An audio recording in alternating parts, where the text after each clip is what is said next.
हम लोग कवर कर रहे थे बायो में मिसलेनियस टाइप क्वेश्चन कवर करने थे हमें 505 नंबर से। बासी और गीली ब्रेड के ऊपर रुई जैसी समृद्धि कॉटन ग्रोथ को क्या कहते हैं? तो इसको कवक कहते हैं, फंगी बोलते हैं। ब्रेड पर रुई जैसी समृद्धि करने वाले कवक को राइजोपस कहा जाता है, जिसे सामान्य ब्रेड मोल्ड के रूप में भी जाना जाता है। कवक विषमपोषी जीवों का एक अद्वितीय जगत बनाते हैं। उस व्यक्ति के शरीर द्रव्यमान सूचकांक बॉडी मास इंडेक्स BMI की गणना कीजिए जिसका भार 50 किलोग्राम, ऊंचाई 1.5 मीटर है और इसका BMI का 22.2 किलोग्राम पर मीटर स्क्वायर। BMI एक मेडिकल स्क्रीनिंग टूल है जो आपके शरीर में वसा की मात्रा का अनुमान लगाने के लिए आपकी ऊंचाई और वजन के अनुपात को मापता है। BMI की गणना करने के लिए हम सूत्र का उपयोग करते हैं वजन अपॉन ऊंचाई मीटर में और इसका स्क्वायर कर देते हैं। जैसे 50/1.5 का स्क्वायर 50/2.25 आएगा आंसर 22.2 किलोग्राम पर मीटर स्क्वायर। वह प्रक्रिया जिसके द्वारा एक जल निकाय धीरे धीरे पोषक तत्व और खनिजों जो मुख्य रूप से फास्फोरस और नाइट्रोजन से समृद्ध हो जाता है। इससे जल की सतह पर शैवाल की अत्यधिक मात्रा में वृद्धि होती है तथा जिससे जल में घुलित ऑक्सीजन की मात्रा कम हो जाती है, तो इसको बोलते हैं सुपोषण। यूट्रोफिकेशन यूट्रोफिकेशन तब होता है जब मानव गतिविधियों से होने वाला पोषक तत्व प्रदूषण जल निकायों में शैवाल की अत्यधिक वृद्धि का कारण बनता है। यह हाइपॉक्सिया कम ऑक्सीजन की स्थिति पैदा कर सकता है जो जलीय जीवन को नुकसान पहुंचाता है। बायोमैग्नीफिकेशन और बायो एक्यूमुलेशन ऐसे प्रक्रिया को दर्शाते हैं जिसमें कीटनाशकों और भारी धातु जैसे विषाक्त पदार्थों जीवों में जमा होते हैं और खास श्रृंखला में ऊपर बढ़ने के साथ उनकी मात्रा बढ़ जाती है।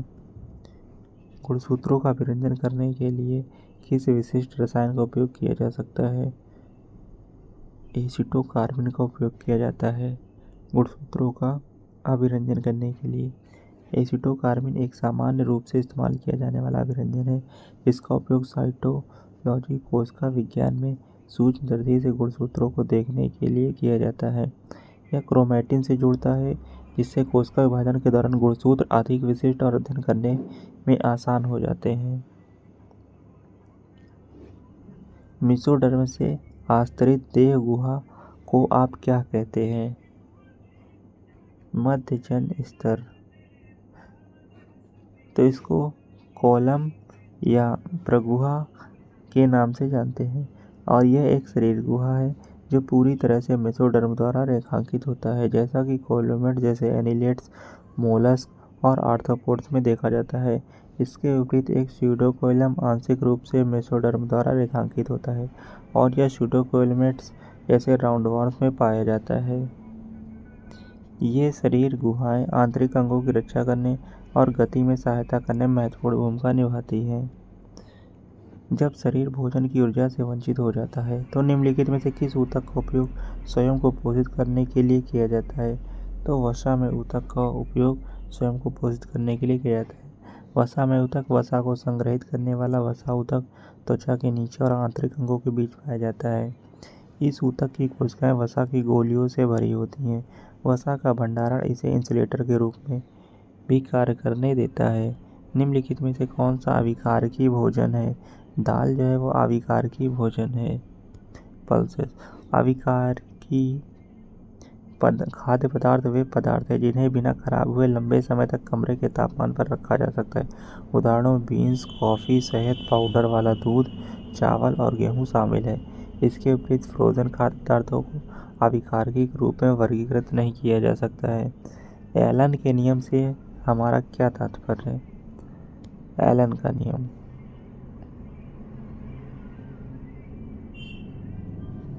ठंडी जलवायु वाले स्तनधारियों के कान और अंग भुजा टांग आमतौर पर छोटे होते ताकि ऊष्मा की हानि न्यूनतम हो।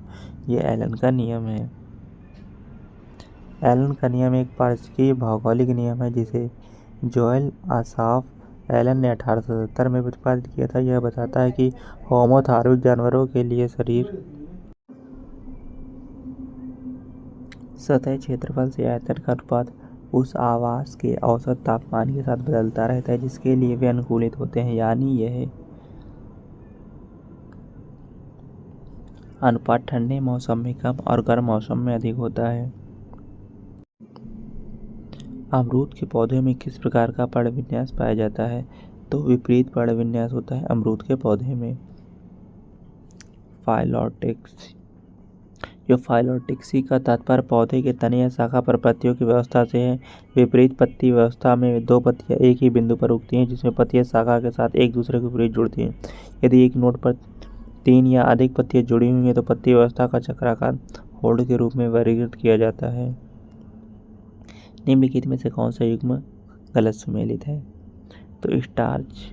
अंडे की जर्द में स्टार्च नहीं पाया जाता है, गलत है। लैक्टोज दूध में पाया जाता है। फ्रैक्टोज अंगूर में, माल्टोज गेहूं, कॉर्नमील और जौ में पाया जाता है। स्टार्च पौधों का मुख्य भंडारण पॉलीसेकेराइड है। यह मनुष्यों के लिए सबसे महत्वपूर्ण आहार स्रोत है। स्टार्च की कुछ मात्रा अनाज, जड़ों, कंद और कुछ सब्जियों में पाई जाती है, लेकिन अंडे की जर्द में नहीं। यह अल्फा ग्लूकोज का बहुलक है, जिसमें 2 घटक होते हैं, एमाइलेज और एमाइलोपेक्टिन। मैचिंग करनी है।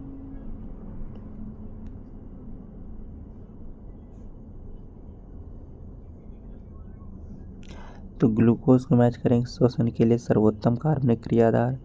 यीस्ट को मैच करेंगे किण्वन प्रक्रम के लिए पोषक तत्वों का उपयोग करता है। ग्लाइकोसिस को मैच करेंगे ग्लूकोज पायरुविक अम्ल में परिवर्तित हो जाता है। पायरुविक अम्ल को ग्लूकोज के टूटने में मध्यवर्ती पदार्थ बनता है। मेंडल ने डैश के आधार पर स्वतंत्र वर्गीकरण इंडिपेंडेंट असॉर्टमेंट का नियम प्रस्तावित किया। तो मेंडल ने क्रॉस कराया था डायहाइब्रिड क्रॉस। स्वतंत्र वर्गीकरण का नियम मेंडल का दूसरा नियम कहता है कि डायहाइब्रिड क्रॉस लक्षणों के 2 जोड़ों का क्रॉसिंग के दौरान लक्षणों के प्रत्येक जोड़े का वर्गीकरण दूसरे से स्वतंत्र होता है। दूसरे शब्दों में युग्मक निर्माण के दौरान लक्षणों का एक जोड़ा स्वतंत्र रूप से लक्षणों के दूसरे जोड़े से अलग हो जाता है। मोनोहाइब्रिड क्रॉस जब माता पिता के बीच एक क्रॉस बनाया जाता है, इसमें एक जोड़ी विपरीत लक्षण होते हैं। जीन आनुवंशिकता की मूल इकाई एलएस जीन जो विपरीत लक्षणों की एक जोड़ी के लिए कोड करते हैं। टैक्सोनॉमी के अनुसार निम्नलिखित में कौन सा क्रम सही है? पहले आएगा संघ, फिर वर्ग, फिर गण, फिर कुल, फिर वंश, फिर प्रजाति। वर्गीकी के अनुसार संघ फाइलम आता है, संबंधित जीवों का व्यापक समूह। उदाहरण कॉर्डेटा। इसका जो वर्ग क्लास है, एक संघ के भीतर अधिक विशिष्ट समूह। उदाहरण स्तनधारी। गण ऑर्डर, एक वर्ग के भीतर और भी अधिक विशिष्ट समूह। उदाहरण मांसाहारी। कुल फैमिली, संबंधित पीढ़ी का समूह। उदाहरण फिलेटे। वंश जीनस, संबंधित प्रजातियों का समूह। उदाहरण पैंथेरा प्रजाति। सबसे विशिष्ट एक ही प्रकार का जीव। उदाहरण पैंथेरा लियोसेर। दो या दो से अधिक लौकी पर गैर युग्मक जीनों के बीच अंतःक्रिया की घटना जिसके परिणामस्वरूप एक जीन दूसरे जीन की फेनोटाइपिक अभिव्यक्ति को छुपाता है डैश कहलाता है। तो ये एपिस्टासिस कहलाता है। वंशानुक्रम वह प्रक्रिया है जिसके द्वारा आनुवंशिक जानकारी माता पिता से उनकी संतानों तक पहुंचती है। अपूर्ण वंशानुक्रम, जिसे अपूर्ण प्रभुत्व के रूप में भी जाना जाता है, वंशानुक्रम का एक पैटर्न जहां किसी जीन का कोई भी एलील दूसरे पर पूरी तरह से प्रभावी नहीं होता है। लिंकेज 2 जीनों का एक भौतिक जुड़ाव है। मेंडल के किस नियम के अनुसार एक द्विगुणित जीव अपनी संतति के लिए एक गुण के लिए एक यादृच्छिक रूप से चयनित युग्म विकल्पी एलील स्थानांतरित करता है, जिससे कि संतति प्रत्येक माता पिता से एक युग्म विकल्पी को प्राप्त कर सके? तो लॉ ऑफ सेग्रीगेशन से, पृथक्करण का नियम। मेंडल का प्रभुत्व का नियम, जिसे वंशानुक्रम का पहला नियम भी कहा जाता है, कहता है कि जब शुद्ध विपरीत लक्षणों वाले माता पिता को संकरण होता है तो अगली पीढ़ी में दिखाई देने वाला लक्षण प्रमुख होता है और हाइब्रिड संतान अपने फोनोटाइप में केवल प्रमुख लक्षण प्रदर्शित करेगी। स्वतंत्र अपवहन का नियम यह क्या है? तो यह नियम बताता है कि जब 2 जोड़े लक्षणों का एक हाइब्रिड में मिलाया जाता है तो लक्षणों के एक जोड़े का पृथक्करण दूसरे जोड़े स्वतंत्र रूप से होता है। यह नियम डिहाइब्रिड संकरण से प्राप्त अवलोकनों पर आधारित है। निम्नलिखित में से किसमें निकोटीन अधिक मात्रा में पाया जाता है?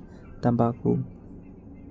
एक औसत सिगरेट में लगभग 10⁻12 मिलीग्राम निकोटीन होता है। धूम्रपान या तंबाकू चबाने के माध्यम से निकोटीन का सेवन उच्च रक्तचाप का कारण बन सकता है और इससे बचना चाहिए।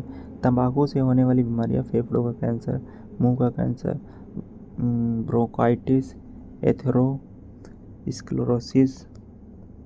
किसी पारिस्थितिकी तंत्र के ऊर्जा प्रवाह आरेख में ऊर्जा का प्रवाह डैश से शाकाहारी जीवों में आता है। उत्पादक से शाकाहारी जीवों में आता है।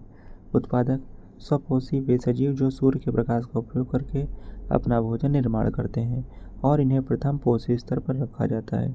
उत्पादकों का उपभोग शाकाहारी जीवों द्वारा किया जाता है, इन्हें दूसरे पोषी स्तर पर रखा जाता है। शाकाहारी जीवों का उपभोग मांसाहारी जीवों द्वारा किया जाता है। ऊर्जा का पिरामिड जो सीधा खड़ा होता है यह दर्शाता है कि खास श्रृंखला में ऊर्जा का प्रवाह हमेशा अप्रत्यक्ष होता है। साथ ही प्रत्येक बढ़ते पोषी स्तर के साथ पर्यावरण में कुछ ऊर्जा नष्ट हो जाती है। इसका अर्थ है कि प्रथम पोषी स्तर पर अधिकतम ऊर्जा होती है। निम्नलिखित में से कौन सा खाद्य में प्रत्येक जैविक खतरे को दर्शाता है? कैटरपिलर। पतंगों और तितलियों का लार्वा जड़, इनमें से कुछ जहरीले हो सकते हैं और इनके बाल त्वचा में जलन उत्पन्न कर सकते हैं। वायरस, प्रोटोजोआ और यीस्ट सभी सूक्ष्म जीव हैं और इसलिए इन्हें नग्न आंखों से नहीं देखा जा सकता है। निम्नलिखित में से कौन सा खाद्य में एक आदर्श जैविक खतरा है? फफूंदी एक आदर्श जैविक खतरा है। जैविक खतरे जीवित जीव हैं और इसमें सूक्ष्म जीव विज्ञानी जीव भी शामिल हैं। वे सूक्ष्म जीव जो भोजन से जुड़े होते हैं और बीमारियों का कारण बनते हैं, खाद्य जनित रोगजनक कहलाते हैं। भोजन में दृश्यमान जैविक खतरे कीड़े, तिलचट्टे, मक्खी, घुन, कैटरपिलर। भोजन में अदृश्य जैविक खतरे जीवाणु, यीस्ट, प्रोटोजोआ, वायरस।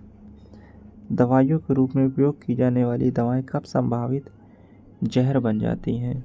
जब सुझाई गई मात्रा से अधिक मात्रा में ली जाती हैं। फार्मास्यूटिकल ड्रग दवा या औषध एक रासायनिक पदार्थ जिसका उपयोग किसी बीमारी के इलाज, रोकथाम या निदान या कल्याण को बढ़ावा देने के लिए किया जाता है। अचार दिन तक क्यों टिका रहता है? अचार में नमक की मात्रा अधिक होने पर जीवाणु और कवक कोशिकाएं प्लाज्मोलाइज्ड हो जाती हैं। इसका अचार लंबे टाइम तक बना रहता है। प्लाज्मोलिसिस वह प्रक्रिया जिसके द्वारा हाइपरटोनिक विलयन में रखे जाने पर पौधों की कोशिका पानी खो देती है। प्लाज्मोसिस के उदाहरण हाइपरटोनिक स्थितियों में सब्जियों का सिकुड़ना, रक्त कोशिकाएं हाइपरटोनिक स्थिति में रखे जाने पर सिकुड़ जाती हैं। पाश्चुरीकरण विधि में सूक्ष्म जीवों को मारने के लिए दूध को किस तापमान पर 15 से 30 सेकंड के लिए गर्म किया जाता है? तो 70 डिग्री सेल्सियस पर दूध को गर्म किया जाता है।